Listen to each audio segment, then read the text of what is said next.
the invisible garbage we carry.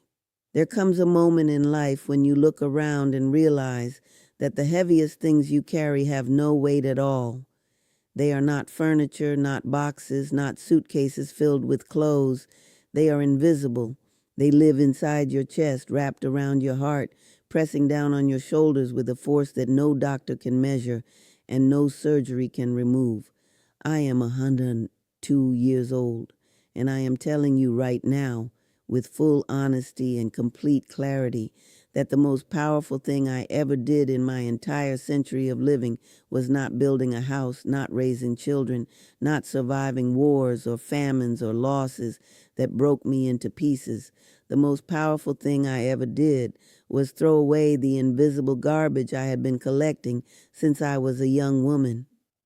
I want you to understand what I mean when I say garbage, because I do not mean your memories. Your memories are sacred. I do not mean your photographs or your letters or the dress you wore on your wedding day. Those things are treasure. What I mean is the invisible weight of other people's opinions, the slow poison of anger you never released, the guilt you carried for decisions made decades ago, and the deep terror that time is running out and you have not done enough. These four things are the garbage of the soul, and they have been stealing your peace every single day without you even noticing. I carried them for most of my life. I smiled through them. I cooked meals through them. I celebrated birthdays through them. And all the while, underneath every moment of joy, there was this quiet heaviness that I had accepted as simply the way life felt. It was not until I was well past 80 that I began to understand what was happening inside me. And it was not until very recently, closer to my 100th year, that I finally made the decision to put all of it down. And what I found on the other side of that decision was something I had not expected. I did not find emptiness. I did not find loneliness or loss or a strange, unfamiliar silence. What I found was peace, real peace, the kind that does not depend on anything going right, the kind that sits quietly inside you, even when the world outside is loud and difficult and confusing. And I want that for you. I want it for you whether you are 60 or 70 or 80 or 90. It is never too late. I am living proof of that. In this message, I want to walk with you through these four invisible burdens, to explain them honestly, and to help you understand why releasing them is not weakness, but the greatest act of courage a human being can perform in the second half of life. Stop caring what strangers think. The first burden you must throw away is the weight of caring what strangers think of you. And I use the word strangers very deliberately because most of the people whose opinions you have spent a lifetime worrying about are in truth strangers to your soul. They do not know your history. They do not know what you survived. They do not know the sacrifices you made in the dark when no one was watching. They saw a surface. They formed a judgment, and you took that judgment home with you and placed it somewhere near your heart and let it influence the way you dressed, the way you spoke, the choices you made, and the dreams you quietly abandoned because you were afraid of what someone might say. I did this for most of my life. I worried about the neighbors. I worried about people at church. I worried about family members who barely knew me but felt entirely comfortable telling me who I should be and how I should live. And the cruel truth of it is that while I was busy worrying about all of them, they were living their own lives, sleeping through the night, going about their days, completely unbothered by any of it. The energy I spent managing their imaginary opinions of me was energy I could have used to travel, to create, to rest, to laugh, to sit in the sun without anxiety. When you reach a certain age, and I believe 60 is exactly that age, you begin to develop what I call sacred clarity. You start to see very clearly how little time you wasted on the wrong things and how precious the remaining time actually is. And one of the most transformative realizations you can have is this: the people whose opinions you feared most are either gone, or they have forgotten, or they never cared as deeply as you imagined they did. Opinion is cheap. It costs nothing to give, and it costs everything to receive if you let it. The antidote to this burden is not arrogance. It is not deciding that you are better than others or that their feelings do not matter. It is simply choosing, deliberately and consciously, to place your own inner knowing above the noise of external judgment. It is asking yourself before you make any decision whether you are doing this because it is right for you or because you are afraid of what someone might say. And when the answer is fear, you stop, you breathe, and you choose differently.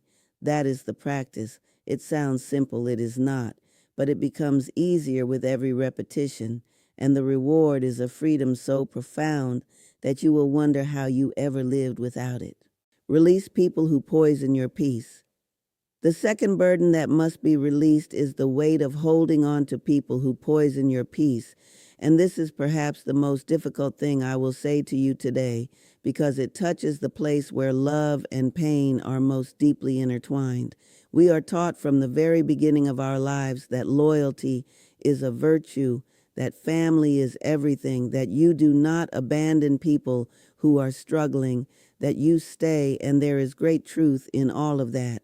But there is a distortion of that truth that has caused enormous suffering, and the distortion goes like this, that you owe your peace to people who consistently take it from you. You do not. Let me say that again with complete gentleness and complete firmness. You do not owe your peace to anyone, no matter how long you have known them, no matter what history you share, no matter what blood connects you. There are people in this world who will take everything you offer and leave you more empty than before. They are not bad people in their cores, many of them. They are hurting people who have not yet learned how to carry their own pain without spreading it outward. But their unhealed wounds are not your responsibility to absorb. You are not a container for other people's suffering. You are a human being with a finite amount of time and energy left, and you must be honest with yourself about where that energy is going. When I look back over my life, I can identify clearly the relationships that built me up and the ones that slowly, quietly wore me down. And I held on to the wearing ones for far too long out of duty, out of guilt, out of fear of being called selfish or cold. But I want to tell you that creating distance between yourself and someone who consistently diminishes your joy is not abandonment. It is survival. It is wisdom. It is the recognition that you cannot pour from an empty cup and that you deserve, in whatever years remain to you, to be surrounded by people who see your light rather than people who dim it. This does not always mean dramatic endings or painful confrontations. Sometimes it simply means slowly, quietly, redirecting your time and attention toward those who fill you and allowing the others to drift naturally to the edges of your life where they can cause less damage. The terror of running out of time. The third burden, and the one I believe causes the most invisible suffering in people over 60, is what I call the terror of running out of time. It arrives differently for each person. For some, it comes as a constant restlessness, a feeling that they should be doing more, achieving more, finishing something, starting something, leaving something behind before it is too late. For others, it comes as a deep grief, a mourning for the decades already past and the things left undone inside them. And for others still, it comes as a paralysis, a freezing in place because the remaining road feels too short to begin anything new. I have felt all three of these, and I want to offer you something that took me nearly a century to fully understand. Time does not work the way we think it does. We measure it in years and decades, and we make calculations in our heads, subtracting our current age from the average lifespan and feeling the panic rise when the number feels small. But that is not how time is actually experienced inside a life. A single afternoon of genuine presence, of sitting in a garden and truly seeing the light move through the leaves, of holding a grandchild and feeling nothing but that moment, of laughing until your body shakes at something completely ridiculous. That afternoon contains more living than an entire anxious year spent racing toward an imaginary finish line. The terror of running out of time is, at its root, a belief that you have not yet been enough, done enough, mattered enough.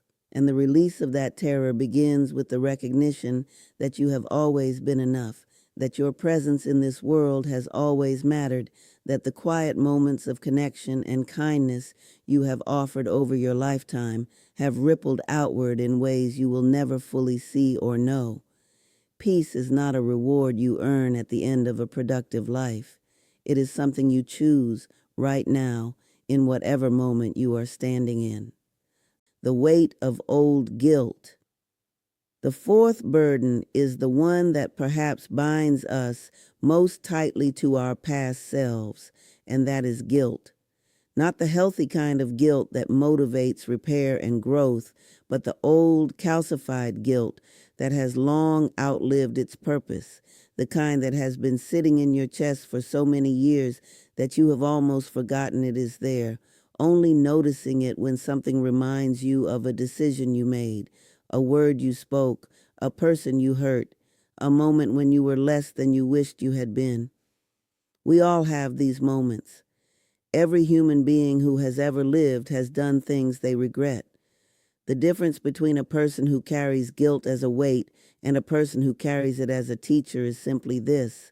The one who carries it as a weight has never truly forgiven themselves, while the one who carries it as a teacher has looked at the moment of failure with honesty, extracted the lesson, offered whatever repair was possible, and then, with great deliberateness, set it down. Self-forgiveness is not the erasure of accountability. It is not pretending that nothing happened or that no one was hurt. It is the recognition that you are a human being who was doing the best you could with the understanding and the resources you had at that particular moment in your life, and that the person you were then is not the whole of who you are. You have grown, you have changed, you have learned, and you deserve to carry that growth forward without being chained to the worst moment of your past. I am 102 years old, and I am still here, still breathing, still sitting in the morning light with something that I can only describe as gratitude. Not because my life was easy, it was not. Not because everything went the way I wanted, it did not. But because somewhere along the way I learned, slowly and imperfectly, to put down the invisible garbage I had been carrying and to walk more lightly. And in that lightness I found something I had been searching for my entire life without knowing exactly what it was. I found myself, and that is what I wish for you. Put down what no longer serves you. You have carried it long enough.